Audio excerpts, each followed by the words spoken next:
Welcome to Did You Know number 28. Anna's got a couple of items she's going to go over, and then it'll be my turn. So, what's your first one? Oh, we're in Judges. Judges, don't judge me. Tough, I already did. That's not in the Bible. I'm just saying. Book of Judges, chapter 4. Judges, chapter 4, verse 3. And the children of Israel cried unto the Lord, for he had 900 chariots of iron, and 20 years he mightily oppressed the children of Israel. I've said it before, and I'll say it again. You know how they think that people back in the Old Testament were stupid. When I was growing up, they used to think people that built the pyramids were primitive, but they couldn't figure out how they built the pyramids. Well, I think this is probably a clue of how they, their capability of building a pyramid. And somebody, I think, wrote one time, oh, we know what they made the stones out of. We just can't believe that they're still standing. And I'm like, if you knew what they were actually made of, then, you should be dumbfounded, because it was just simple stuff that made the stones of the pyramid. And the fact that also you still think that they are stupid. You can't figure out how they made the pyramid and how it's still standing. Anyway, so chariots of iron.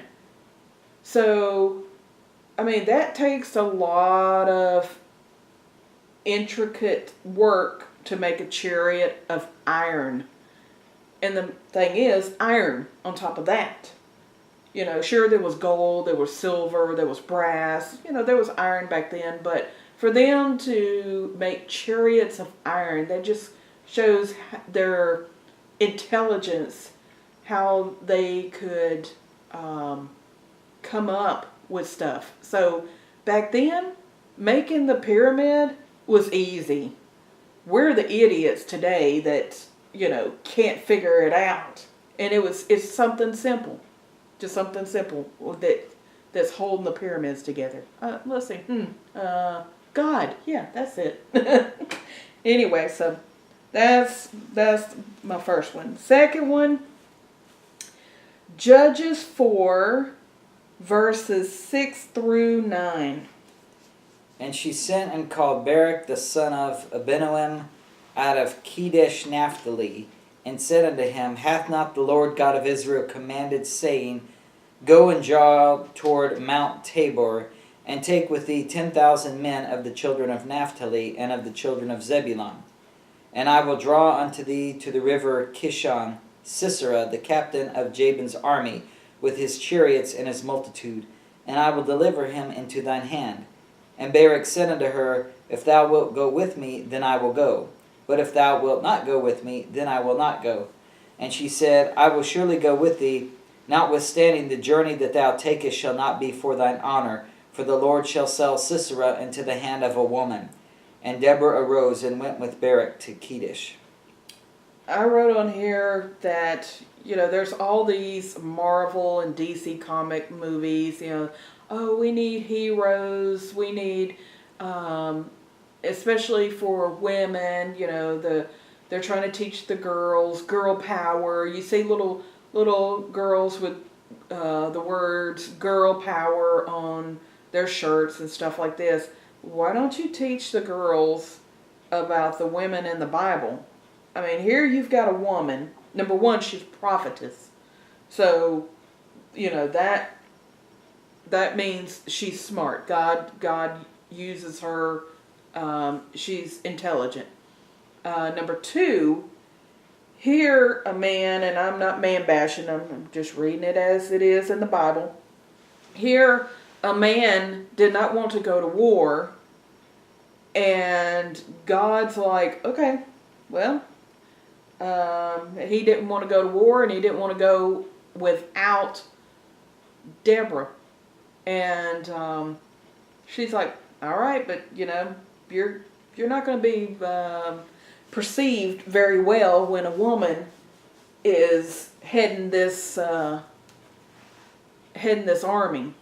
And so, I mean, this is something that little girls, if you want to teach girls that so-called girl power, I mean, which we don't need no girl power.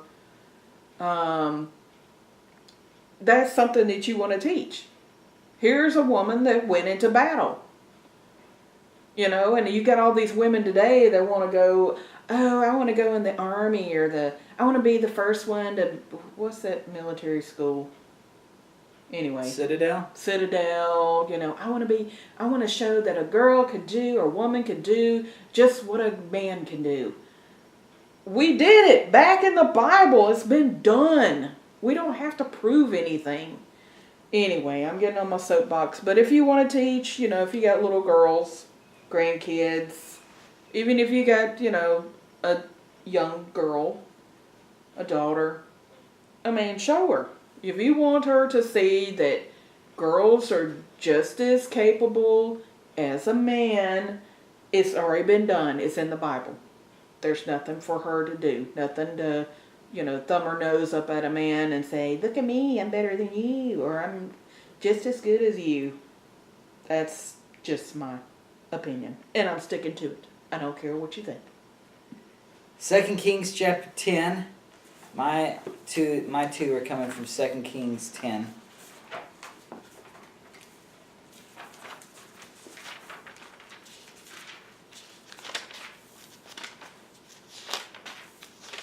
Did you know, 2 Kings 10 verse 1, and Ahab had 70 sons in Samaria. Did you know he had 70 sons? And I think what's going on here, a couple of things, because they had a 70-man Sanhedrin council that ruled over the Jewish religion. And so I think what he did is Ahab had all these women and concubines and all this, and I think he slept with them as part of the Baal religion. And he probably had the girls killed in child sacrifices to Baal. And he kept the men. And he probably had these 70 sons to be the new ruling class of the Baal religion. So I bet you he had his own sons, 70 sons ruling. Well, we're told here that they are destroyed. Look down in verse 7. It came to pass when the letter came to them that they took the king's sons and slew 70 persons and put their heads in baskets and sent them to Jezreel. So it's like they come up and they say, no, this is a false religion of Baal. We should be serving the Lord our God. So we're going to kill your religious council, which is your own 70 sons, and we're going to send you the heads. So did you know, this is it's something that he has 70 sons, but that he has them probably specifically for a Baal religion. It shows how evil Ahab was. But probably a lot of people didn't know that was in the Bible. And then the question, now we're going to do our question and answer. Our question last time was, who caused an axe head to float? Who caused an axe head to float? I know Lightside KJV got it. There may be others. I just uploaded this not too long ago. I didn't give people much time since I'm recording this. So congratulations, Lightside KJV. The answer is Elisha. Not Elijah, but Elisha. This is 2 Kings 6. 2 Kings 6, verse 5. Well, you see from verse 1, the sons of the prophet said unto Elisha. So this is Elisha here. And in verse 5, but as one was fell in a beam, the axe head fell into the water, and he cried and said, Alas, master, for it was borrowed. And the man of God, that would be Elisha, said, Where fell it? And he showed him the place, and he cut down a stick, and cast it in thither, and the iron did swim. Therefore said he, Take it up to thee. And he put out his hand and took it. So he causes an axe head to float. So congratulations for those who got that. That was Elisha in 2 Kings 6, verses 5 through 7. So now the question, the next question, the answer is also in 2 Kings. The question is, where does a woman agree to boil and eat her son? Give me the chapter and verse in 2 Kings where a woman agrees to boil and eat her son. How far are we from that today? I don't know. Okay, and then my final did you know? 2 Kings chapter 10. This is a great story. There are a lot of things recorded in 2 Kings that you never hear. They're never talked about in churches and children's Bible stories. People just don't talk about this stuff because they don't care. This is a real neat story. We already mentioned in 2 Kings 10 that Ahab had 70 sons. Well, Baal worship was predominant in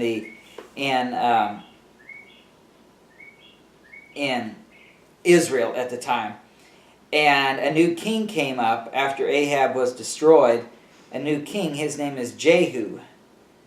And in verse 18, Jehu gathered all the people together and said unto them, Ahab served Baal a little, but Jehu shall serve him much.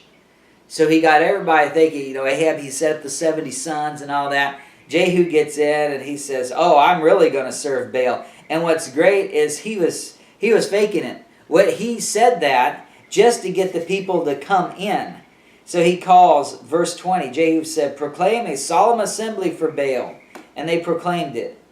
And Jehu sent through all Israel, and all the worshippers of Baal came, so there was not a man left that came not. And they came into the house of Baal, and the house of Baal was full from one end to another. So he tells everybody, you think Ahab served Baal? I'm really going to serve him. Everybody come, we're going to have a solemn assembly for Baal. And all the Baal worshippers come, and now that he's got them all there, verse 25, it came to pass, as soon as he made an end of offering the burnt offering, that Jehu said to the guard and to the captains, go in and slay them, let none come forth. And they smote them with the edge of the sword, and the guard and the captains cast them out, and went to the city of the house of Baal. And they brought forth the images out of the house of Baal, and burnt them. And they brake down the image of Baal, and brake down the house of Baal, and made it a draught house unto this day. Thus Jehu destroyed Baal out of Israel.